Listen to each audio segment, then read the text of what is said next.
আপনারা দেখছেন ২১শে টেলিভিশন। নীলফামারীতে জঙ্গি আস্তানায় অভিযান, গ্রেফতার ৫, বিপুল পরিমাণ গুলি বিস্ফোরক উদ্ধার। ঢাকায় বিশ্ব শান্তি সম্মেলন শুরু, স্থিতিশীলতার জন্য রাষ্ট্রগুলোকে মানসিকতার পরিবর্তনের তাগিদ। শিক্ষার্থীদের আন্দোলনে উস্কানিদাতাদের চিহ্নিত করা হয়েছে, ব্যবস্থা নেওয়া হবে বললেন সড়ক পরিবহন মন্ত্রী। ঢাকা টেস্টের প্রথম দিনে বড় সংগ্রহের পথে পাকিস্তান, তাইজুলের শিকার 2 ওপেনার।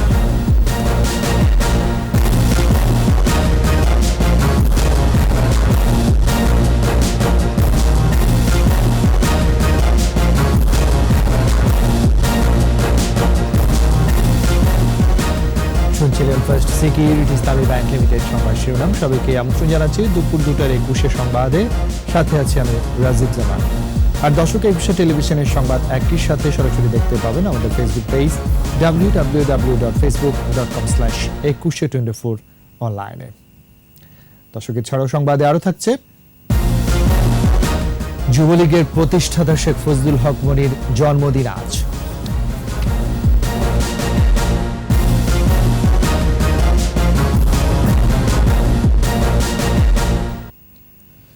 নীলফামারীতে জঙ্গি আস্তানা অভিযান চালিয়ে জিজ্ঞাসাবাদের জন্য 2 নারীকে আটক করেছে র্যাব। এছাড়া উদ্ধার করা হয়েছে বিপুল পরিমাণ বিস্ফোরক, অস্ত্র, গোলা বারুদ। এর আগে বিভিন্ন স্থান থেকে নিষিদ্ধ জঙ্গি সংগঠন জেএমবি রংপুরের সামরিক শাখার প্রধান সহ 5 জনকে গ্রেফতার করা হয়। নীলফামারী প্রতিনিধি রিপোর্ট জানাচ্ছেন মাসুম আলিসা। ভোর থেকে সদরের মাঝাপাড়া পুটিহারি এলাকায় শরীফুল ইসলামের বাড়িটি ঘিরে রাখে র্যাব। সরিয়ে নেওয়া হয় আশেপাশের বাসিন্দাদের। রংপুর থেকে বিস্ফোরক নিষ্ক্রিয় দল পৌঁছলে শুরু হয় অভিযান। গ্রেফতার করা হয় নিষিদ্ধ জঙ্গি সংগঠন জেএমবির রংপুরের সামরিক শাখার প্রধান সহ 5 জনকে।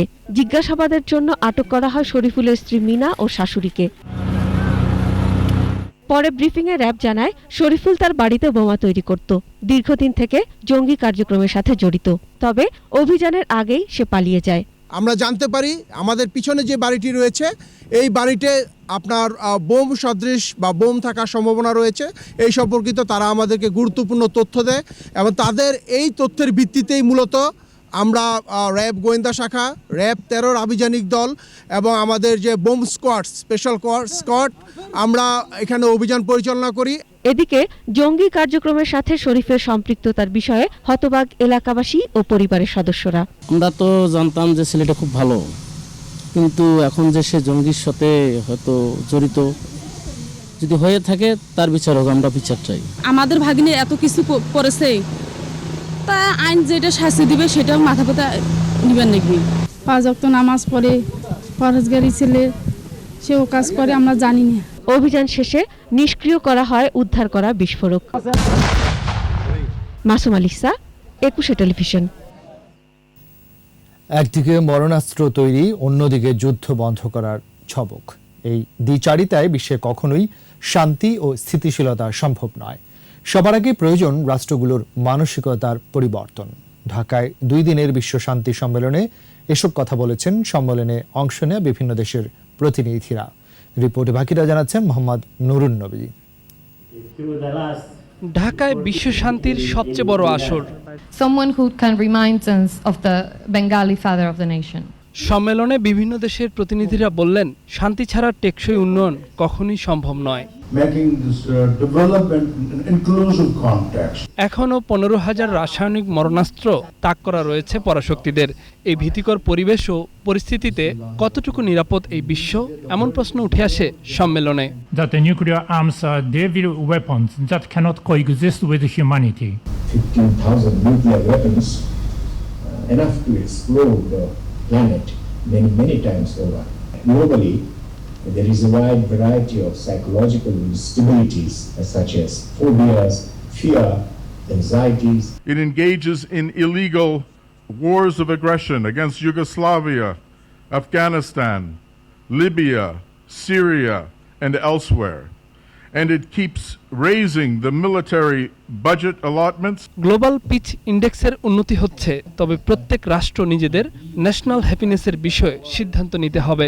There should be a serious campaign on banning the armed drones, there has to be a serious gap. Because when you throw drones, you don't get the terrorists, you get a village, you get human beings, you get the kitchen, you get the children. For everyone, peace might be threatened, and in presence of unfair economic exploitation and competition, peace often threatened. কথা হয় বাস্তুচ্যুত রোহিঙ্গাদের আশ্রয় দেয়া নিয়েও। একপাক্ষিক বিশ্বে সবলদের দুর্বলের উপর অন্যায্য সিদ্ধান্ত চাপিয়ে দেওয়া, রুখে দেওয়ার আহ্বানও ছিল আলোচনায়। And the slums of Gaza to the Rohingya refugee camp in Cox's Bazar, Bangladesh. In these desperate times, all these nations and humans should collectively work towards reaching an amicable settlement where everyone has the right for peace and justice. It is also noteworthy to share Bangladesh's peace efforts for more than 2 decades that led to the UN General Assembly's adoption by consensus. এখনো নিজ ঘরে অনেকেই নিরাপদ নয়। এ বিশ্বকে বদলাতে হলে সব পক্ষকে একই কাতারে কাজ করার রাজনৈতিক সদিচ্ছা থাকতে হবে বলে মত বিশিষ্টজনদের। That it is true to the words of its founder, Bangabandhu Sheikh Mujibur Rahman. Mohammad Nurun নবী, একুশে টেলিভিশন, ঢাকা। নিরাপদ সড়কের নামে শিক্ষার্থীদের আন্দোলনে উস্কানিদাতাদেরকে ভিডিও ফুটেজ দেখে চিহ্নিত করা হয়েছে। তাদের বিরুদ্ধে আইনগত ব্যবস্থা নেওয়া হবে বলে জানিয়েছেন সড়ক পরিবহন মন্ত্রী ওবায়দুল কাদের। নিরাপদ সড়কের জন্য সচেতনতা সৃষ্টিতে রাজধানীর মানিক মিয়া এভিনিউতে বিআরটিএ রোড শোয়ে যোগদান দেন ওবায়দুল কাদের। পরে বলেন, সড়ক দুর্ঘটনার জন্য দায়ী চালকদের বিরুদ্ধে ব্যবস্থা নেওয়া হচ্ছে। নিরাপদ সড়ক নিশ্চিত করতে যাত্রীদেরও সচেতন হওয়ার তাগিদ দেন মন্ত্রী। শিক্ষার্থীদের আন্দোলন ভিন্ন খাতে নিতে যুবদলের এক নেতার জড়িত থাকার প্রমাণ পেয়েছে বলেও জানান তিনি।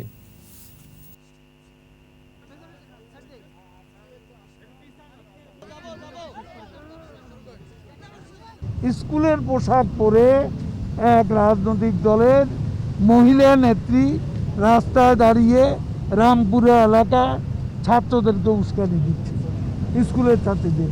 তো এইসব কাজগুলো তো বাইরে থেকেও হচ্ছে।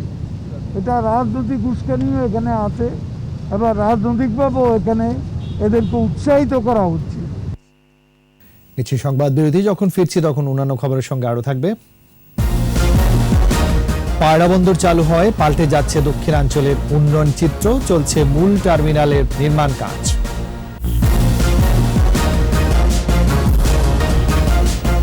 আবারও দুপুর 2:21 সংবাদ। যুব রাজনীতির অগ্রণী নেতা, স্বাধীনতা যুদ্ধে মুজিব বাহিনীর অন্যতম প্রতিষ্ঠাতা শেখ ফজলুল হক মনির স্বাধীনতা পরবর্তী বাংলাদেশ পুনর্গঠনে জাতির পিতার নির্দেশে যুব সমাজকে সংগঠিত করেন তিনি। রাজনীতি, নেতৃত্ব ও সাংবাদিকতা, বহুমুখী প্রতিভার ক্ষণজন্মা নেতা শেখ মনির আজ 82তম জন্মদিন। বিস্তারিত জানাচ্ছেন আকবর হোসেন সুমন। 1939 সালের 4 ডিসেম্বর টুঙ্গিপাড়ায় জন্ম শেখ ফজলুল হক মনির। বাবা শেখ নুরুল হক, মা শেখ আসিয়া বেগম বঙ্গবন্ধুর বড় বোন। সংগ্রাম তার রক্তে। 1962 সালে হামদুর রহমান শিক্ষা কমিশন রিপোর্টের বিরুদ্ধে আন্দোলনের নেতৃত্ব দেন তিনি, কারাবরণও করেন।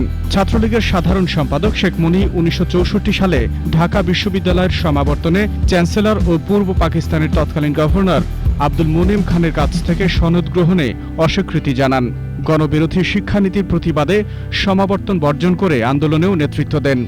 প্রতিক্রিয়াশীল গোষ্ঠী যারা বাংলাদেশের মহান মুক্তিযুদ্ধের বিরোধিতা করেছে, সেই প্রতিক্রিয়াশীল শক্তির হাতে বাংলাদেশের স্বাধীনতা বিপন্ন হতে পারে এবং জাতির পিতার আদর্শের বাংলাদেশের উপর আঘাত আনতে পারে। এটা কিন্তু শেখ ফজলুল হক মনি আগে থেকেই বুঝতে পেরেছেন।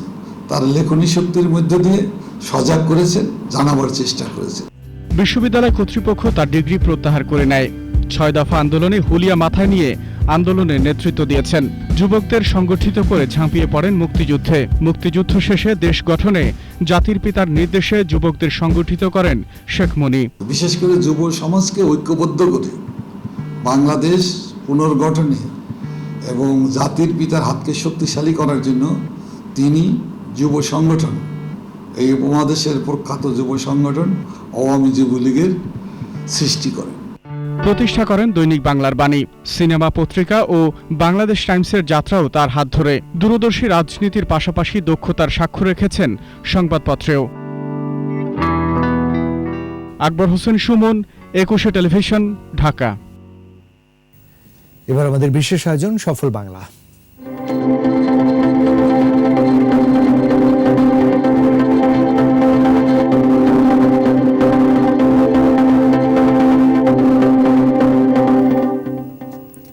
পটুয়াখালীর কলাপাড়ায় পায়রা বন্দর চালু হয়, পাল্টে যাচ্ছে দক্ষিণাঞ্চলের উন্নয়ন চিত্র।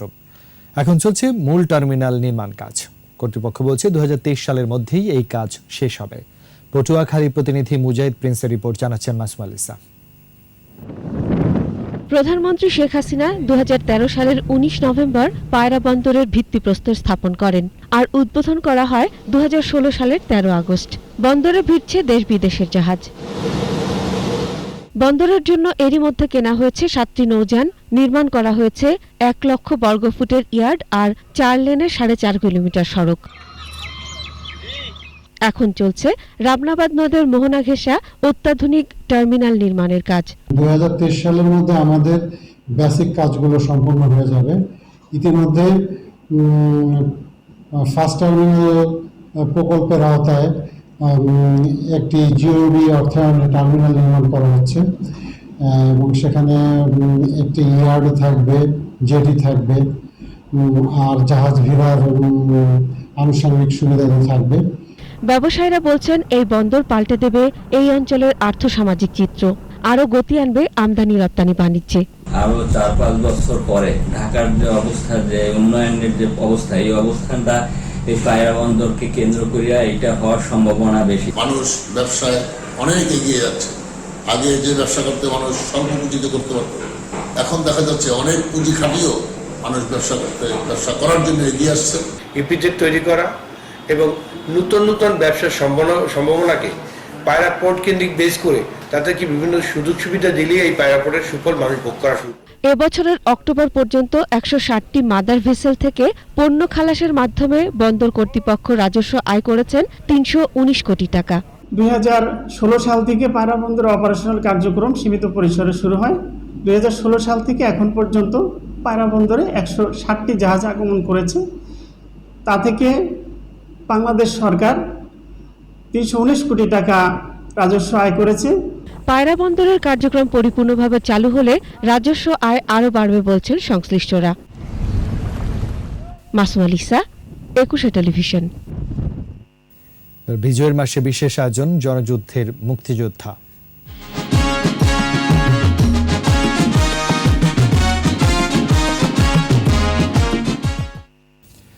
দর্শক, মুক্তিযুদ্ধের আগুন ঝরা সেসব দিন রাত্রির কথা টাঙ্গাইলের বীর মুক্তিযোদ্ধা মোহাম্মদ জোহায়ের আলীর কাছ থেকে তুলে এনেছেন প্রতিনিধি কাজী রিপন।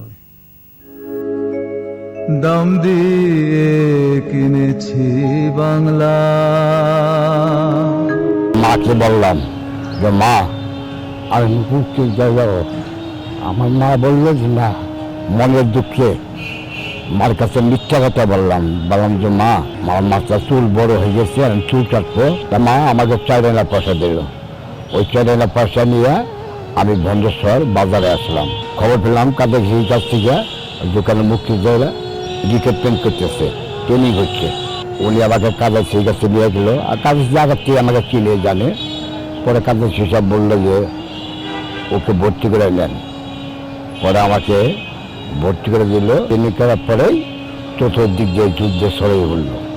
জামরকে পাকুল্লার ছাটিয়ার চর, ওইটি প্রথম আমার প্রতিরোধ যুদ্ধ শুরু হয় এবং ওই যুদ্ধে আমি অংশগ্রহণ করি। তারপরে বিভিন্ন জায়গায় যুদ্ধে লিপ্ত হই। 130 জনের মতো মুক্তিযোদ্ধারা ক্যাম্প করিয়া ওই স্কুলের মধ্যে ছিলাম। যে ওইখানের এক চেয়ারম্যান ছিল, সেই চেয়ারম্যান আমাদের দাওয়াত দিল যে আমার বাড়িতে খাওয়া দাওয়া করাবো, দুপুরে আপনারা আমার এখানে খাওয়া দাওয়া করবেন। পাকিস্তান হানাদার বাহিনী অতর্কিতভাবে গুলি বর্ষণ করা শুরু করলো। তখন আমরা ওই মাটির মধ্যে বারটা সাজিয়া লাইন পজিশন করলাম, অস্ত্র দেওয়া শুরু করলাম, গোলাগুলি শুরু হয়ে গেল। এর থেকে দুপুর 12টা থেকে বেলা 4টা পর্যন্ত একতলা যুদ্ধ চলে যাওয়া লেগে বহু সৈন্য হতাহত হয়ে গেল, মারা গেল আমার সাথে 3 জন। আমার আবার থেকে আমার গুলি লাগছে, এই আমার গুলি মির্জাপুর থেকে আমার বাকি কাজগুলো শুরু হল। মির্জাপুর থেকে পরে আমি 11 চামড়ার সাথে যুদ্ধে হারিয়া কামারপাড়া, বহুরা, আড়াইপাড়া, ডাকাতিয়া এইসব জায়গায় যুদ্ধ করছি। নিচ্ছি সংবাদ বিরতি, যখন ফিরছি তখন অন্যান্য খবরের সঙ্গে আরো থাকবে। অমিক্রন ছড়িয়ে পড়েছে 38 দেশে, আতঙ্কিত না হয়ে সতর্ক থাকার পরামর্শ বিশ্ব স্বাস্থ্য সংস্থা। আর এরই সাথে শেষ করছি দুপুর 2টার 21 সংবাদ। যাবার আগে ফার্স্ট সিকিউরিটি ইসলামী ব্যাংক লিমিটেড সংবাদ শিরোনামগুলো জানাচ্ছি আরো একবার। নীলফামারীর বিভিন্ন স্থান থেকে 5 জঙ্গি গ্রেফতার, আস্তানায় অভিযান চালিয়ে বিপুল পরিমাণ গুলি বিস্ফোরক উদ্ধার। ঢাকায় বিশ্ব শান্তি সম্মেলন শুরু, স্থিতিশীলতার জন্য রাষ্ট্রগুলোকে মানসিকতার পরিবর্তনের তাগিদ। শিক্ষার্থীদের আন্দোলনে উস্কানিদাতাদের চিহ্নিত করা হয়েছে, ব্যবস্থা নেওয়া হবে বললেন সড়ক পরিবহন মন্ত্রী। ঢাকা টেস্টের প্রথম দিনে বড় সংগ্রহের পথে পাকিস্তান, তাইজুলের শিকার 2 ওপেনার।